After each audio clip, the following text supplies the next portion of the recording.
Hello friends, welcome to teaching Gyan. Home science lesson plan के series में आज है लेसन प्लान नंबर 18। इससे पहले 17 लेसन प्लान चैनल पर अपलोड किए जा चुके हैं। अगर आपने उसे चेक नहीं किया है तो उसे आप प्ले लिस्ट से जाकर चेक कर सकते हैं। साथ ही जो लेसन प्लान की सीरीज़ चल रही है उसमें से आपको सारे सब्जेक्ट के 40 से 50 लेसन प्लान प्रोवाइड कराए जाएंगे, जिससे आपको बेटर ऑप्शंस मिल सके अपने नीड के अकॉर्डिंग टॉपिक को चूज़ करके लेसन प्लान बनाने का। तो चलिए स्टार्ट करते हैं वीडियो।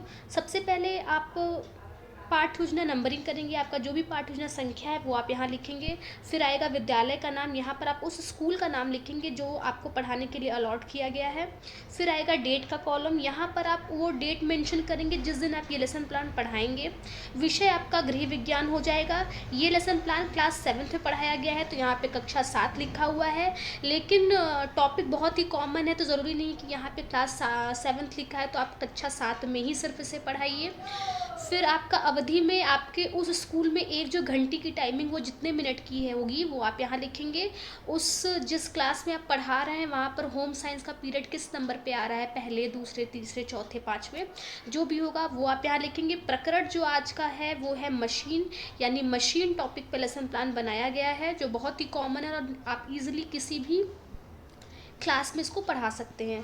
फिर आता है हमारा सामान्य उद्देश्य। सामान्य उद्देश्य के अंतर्गत पहला जो होगा वो होगा मशीन की उपयोगिता को समझाना, दूसरा मशीन के प्रकारों को बताना, तीसरा मशीन के लाभ के बारे में समझाना, चौथा उद्देश्य होगा छात्राओं को मशीन के पुर्जों की ज्ञान प्रदान करना, और पांचवा उद्देश्य है छात्राओं में आत्मनिर्भरता की भावना को जागृत करना।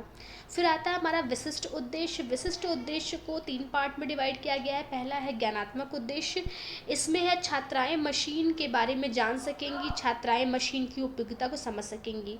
फिर आता है हमारा बोधात्मक उद्देश्य, इसके अंतर्गत है छात्राएं मशीन के रख रखाव एवं साफ सफाई की उचित जानकारी प्राप्त कर सकेंगी, छात्राएं मशीन के महत्व को जान सकेंगी। फिर आता है हमारा तीसरा क्रियात्मक उद्देश्य, इसके अंतर्गत छात्राएं मशीन का उपयोग करके वस्त्रों की सिलाई कर सकेंगी और सिलाई कढ़ाई करते समय मशीन का अच्छे ढंग से प्रयोग कर सकेंगी।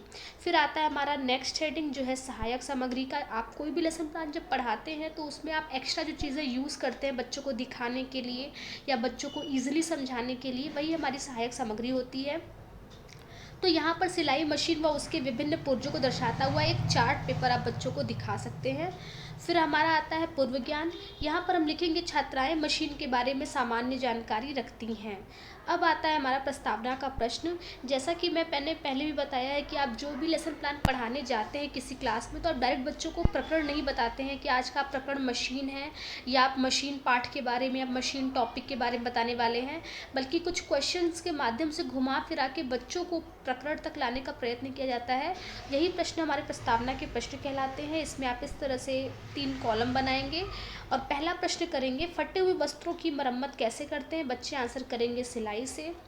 दूसरा प्रश्न, सिलाई करने के बाद वस्त्रों की सुंदरता बढ़ाने के लिए क्या करते हैं, तो कढ़ाई करते हैं। तीसरा प्रश्न, कढ़ाई और सिलाई जल्दी करने के लिए अत्यंत आवश्यक क्या है, तो बच्चे यहाँ पर उनको ज़्यादा मालूम नहीं है मशीन के बारे में तो ये क्वेश्चन उनके लिए समस्यात्मक हो जाएगा। अब आता है हमारा उद्देश्य कथन। यहाँ पर आप बच्चों को बताएंगे कि बच्चों आज हम मशीन के बारे में अध्ययन करेंगे। फिर आता है हमारा प्रस्तुतिकरण। यहाँ से हमारी मेन जो टीचिंग है वो शुरू होती है। यहाँ पर आप इस तरह से 4 कॉलम बनाएंगे, ठीक है। पहला कॉलम होगा शिक्षण बिंदु का, फिर छात्राध्यापिका क्रिया, छात्रा क्रिया और शिक्षण विधि, जिसमें हम पहली हेडिंग देख लेते हैं हाथ की मशीन। इसके बारे में बच्चों को एक्सप्लेन करेंगे हाथ की मशीन के बारे में। तो यहाँ पर लिखा हुआ है कि हाथ की मशीन से सिलाई करने में कई सुविधाएं हैं, इसलिए प्रायः प्रत्येक वस्त्र में हाथ की मशीन से सिलाई की जाती थी। हाथ की मशीन सस्ती होती है, यात्रा में इसे बड़ी सरलता से इधर उधर ले जा सकते हैं। हाथ की मशीन से सिलाई करने के लिए घर के किसी भी भाग में बैठकर सिलाई कर सकते हैं, इसे चलाना आसान है। तो ये हमने हाथ की सिलाई मशीन के बारे में बताया जो नॉर्मल सभी के घर में होता ही होगा, आपने देखा होगा। यहाँ पर छात्राएं ध्यानपूर्वक सुनेंगी, विधि हमारी व्याख्यान विधि हो जाएगी। फिर हमारा आता है मशीन के लाभ। तो यहाँ पर हम लिखेंगे कि हाथ की मशीन से सिले वस्त्र अधिक सफाई से तैयार होती है और देखने में अधिक सुंदर लगते हैं। फिर हमारा सेकंड टॉपिक है पैर की मशीन। तो यहाँ पर हम लिखेंगे कि इस मशीन को चलाने के लिए हाथ और पैर दोनों का प्रयोग किया जाता है। दोनों पैरों से मशीन को चलाया जाता है और हाथों से कपड़ों को सिलते हैं। और इसके जो लाभ हैं ये है, इस मशीन की कढ़ाई का पुर्जा लगाकर कढ़ाई भी की जा सकती है।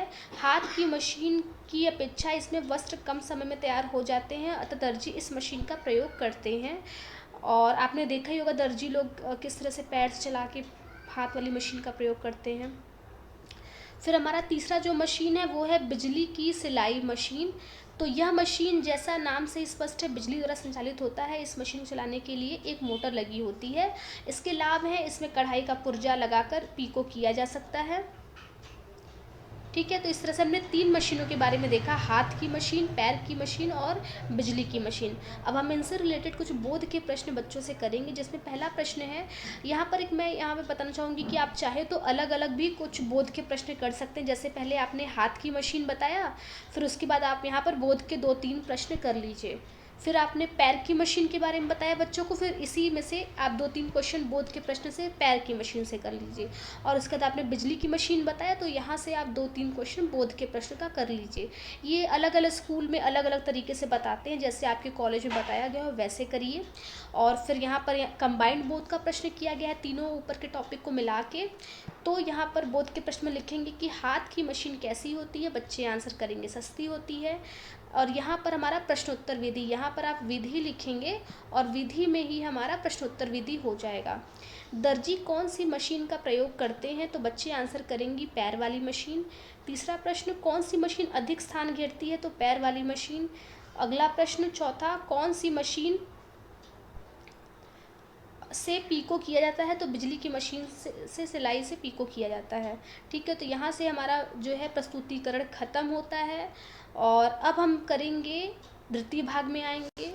अच्छा ठीक है, देखिए ये 2 भाग में है ना, पहला भाग और द्वितीय भाग, इसलिए इस बोध का प्रश्न एक साथ किया गया है। अगर आपका यहाँ पे 2 भाग न होता तो आप अलग अलग कर सकते थे।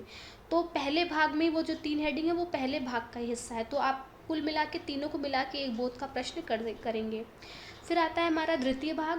द्वितीय भाग में भी हम पहले की तरह ही कुछ एक्सप्लेन करेंगे। तो मशीन को चलाते समय ध्यान देने योग्य बातें। तो मशीन का प्रयोग करते समय सबसे मुख्य बात यह है कि मशीन एक ही व्यक्ति द्वारा चलाई जाए। ठीक है, यहाँ छात्राएं ध्यानपूर्वक सुनेंगे, विधि हमारी व्याख्यान विधि हो जाएगी। दूसरा ध्यान देने योग्य बातें में है, सिलाई प्रारंभ करने से पहले शटल और चांद नुमा को, जिसमें बॉबिन केस रखा जाता है, अच्छी तरह रुई या मुलायम कपड़े से साफ कर लेना चाहिए, अन्यथा शटल कट सकती है जिससे मशीन आवाज़ देने लगती है।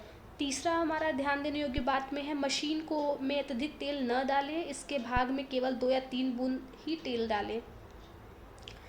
नेक्स्ट है हमारा, मशीन को कभी भी नारियल या मिट्टी का तेल नहीं डालना चाहिए, इसमें केवल मशीन का तेल डालना चाहिए। और मशीन को कभी भी धूप में नहीं रखना चाहिए। और छठा हमारा ध्यान देने योग्य बात है, मशीन को सप्ताह में 2 बार तेल देना चाहिए। तो यहाँ पर हमारा दूसरा भाग खत्म होता है। और यहाँ पर देखिए मूल्यांकन का प्रश्न डायरेक्ट किया गया है, यहाँ पर बोध का प्रश्न नहीं किया गया है। तो आप पहले यहाँ पर बोध के प्रश्न, जैसे ऊपर 3-4 प्रश्न बनाकर किए गए थे, पहले यहाँ बोध के प्रश्न करेंगे, फिर मूल्यांकन के प्रश्न करेंगे। तो मूल्यांकन के प्रश्न में क्या होता है कि हम बच्चों का मूल्यांकन करते हैं कि जो हमने पढ़ाया बच्चों को कहाँ तक समझ में आया, कहाँ तक समझ में नहीं आया। इसके लिए हम इसमें सिर्फ प्रश्न करते हैं, इसमें ध्यान दीजिएगा, यहाँ उत्तर नहीं लिखते हैं। कोई कोई कॉलेज में उत्तर लिखते हैं, किसी किसी कॉलेज में उत्तर नहीं लिखा जाता है। तो आपके कॉलेज में जैसा कराया जाएगा, जैसा एक परफॉर्मर टीचर बताएंगे, उसके अकॉर्डिंग आप इसमें मॉडिफाई कर लीजिएगा। तो पहला प्रश्न है, मशीन में कभी भी कौन सा तेल नहीं डालना चाहिए, तो मिट्टी का तेल या नारियल का तेल नहीं डालना चाहिए। ये प्रश्न आप बोध के प्रश्न में भी यूज़ कर सकते हैं, यहाँ मूल्यांकन की जगह बोध का प्रश्न भी आप यूज़ कर सकते हैं, क्योंकि चीज़ें वही हैं। बाद में आप मूल्यांकन के प्रश्न में 2-3 प्रश्न ऐड करके लिख सकते हैं। मशीन की चमक नष्ट होने पर इसके लिए कभी कहाँ नहीं रखना चाहिए, धूप में। मशीन में सप्ताह में 2 बार आवश्यक क्या डालना चाहिए, तेल डालना चाहिए। तो इस तरह से हमारा मूल्यांकन का प्रश्न भी कंप्लीट हुआ। अब आता है हमारा श्यामपट्ट कार्य। कोई भी लेसन प्लान जो होता है बिना श्यामपट्ट कार्य के कंप्लीट नहीं माना जाता है। आपको ब्लैक बोर्ड का यूज़ मस्ट होता है क्लास में बच्चों को पढ़ाते समय। तो आपको यहाँ पर श्यामपट्ट कार्य में कुछ मेन चीज़ें ही लिखनी होती हैं। तो यहाँ पर सिलाई मशीन के 3 प्रकार के बारे में लिखा गया है। पहला है बिजली से चलने वाली मशीन, दूसरा पैर से चलने वाली और तीसरा हाथ से चलने वाली। अब लास्ट में हमारा आता है गृह कार्य यानी होमवर्क। यहाँ पर हम बच्चों को वही होमवर्क देंगे जो हमने बच्चों को पढ़ाया हो, जो हमने बच्चों को नहीं पढ़ाया वो हमें होमवर्क में नहीं देना है, ये चीज़ आप ध्यान रखिएगा। तो यहाँ पर आप बच्चों को देंगे कि आप सभी कल मशीन के विभिन्न पुर्जों की साफ़ सफाई और उपयोग के बारे में पढ़कर आइएगा। तो फ्रेंड्स, इस प्रकार से हमारा एक और लेसन प्लान होम साइंस का कंप्लीट होता है। जहाँ भी करेक्शन होगा वहाँ मैं बताती चलूँगी, आप अपने अनुसार वहाँ करेक्शन करते चलिएगा। साथ ही आपको इस सीरीज़ में आगे बैक टू बैक कई लेसन प्लान मिलने वाले हैं, तो आप चैनल के साथ बने रहिएगा और वीडियो पसंद आए उसको लाइक करिएगा। Till then, thank you for watching teaching Gyan. Keep studying and keep growing.